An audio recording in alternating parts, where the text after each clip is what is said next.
कोई माँ अपने बच्चों को कैसे मार सकती है, और वो भी एक नहीं, अपने 7 बच्चों को अपने ही हाथों से नदी में बहा दिया था इस माँ ने।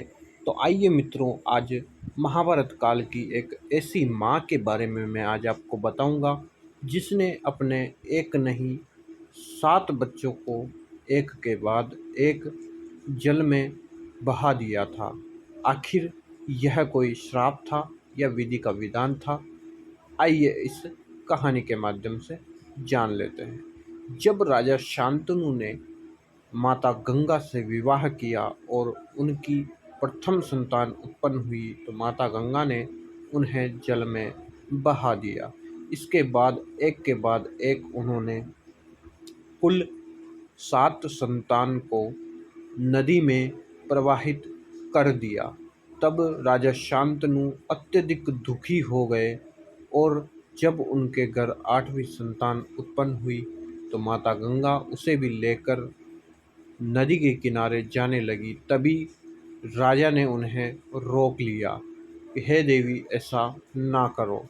तब गंगा ने कहा कि हे राजन, आपने मुझे वचन दिया था कि मैं जो कुछ करूँगी उसके लिए आप मुझे नहीं रोकोगे। अब आपका वह वचन टूट गया है, और उसके अनुसार मैं अब आपको यह पुत्र सौंपकर आपको छोड़ कर के चली जाऊँगी। राजा ने कहा कि मैं कोई राजा नहीं हूँ, मैं एक पिता बोल रहा हूँ, और पिता के रूप में ही मैं आपको रोक रहा हूँ।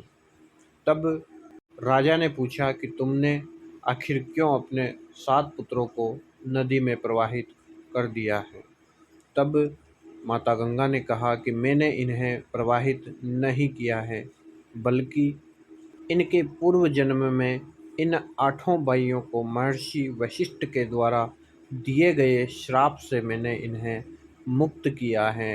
एक बार की बात है, ये 8 भाई जंगल में शिकार के लिए गए हुए थे। तभी इन्हें महर्षि वशिष्ठ की गाय नजर आई, तो इन्होंने उसे बांध लिया और अपने घर ले जाने का प्रयत्न किया। तब महर्षि वशिष्ठ ने इन 8 को कठोर श्राप दिया, जिसके अनुसार इन्हें पृथ्वी पर जन्म लेना था।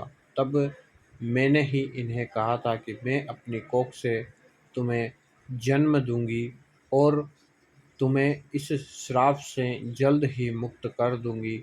लेकिन यह 8वां वसु अब इस श्राप से मुक्त नहीं हो पाया है, और इसे धरती के अनेकों दुख झेलने पड़ेंगे।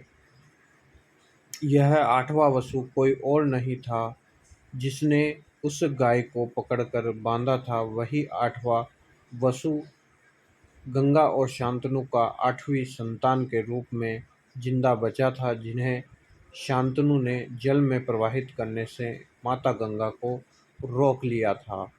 मित्रों, माता गंगा और शांतनु की यही संतान आगे चलकर देवव्रत और भीष्म पितामह के नाम से प्रसिद्ध हुई। सभी मित्रों से यही अनुरोध है कि अब आप कमेंट करके हमें बताएं कि माता गंगा ने उन्हें श्राप से मुक्त करने के लिए जल में प्रवाहित किया, या इसके पीछे कोई और कारण हो सकता है। और कहानी को यहीं तक सीमित न रखें, अपने मित्रों एवं रिश्तेदारों के साथ शेयर करना न भूलें। और अब हम आपसे इजाज़त लेते हैं, मिलते हैं अगले नए और रोचक वीडियो के साथ। वीडियो में हमारे साथ अंत तक बने रहने के लिए आपका बहुत बहुत धन्यवाद।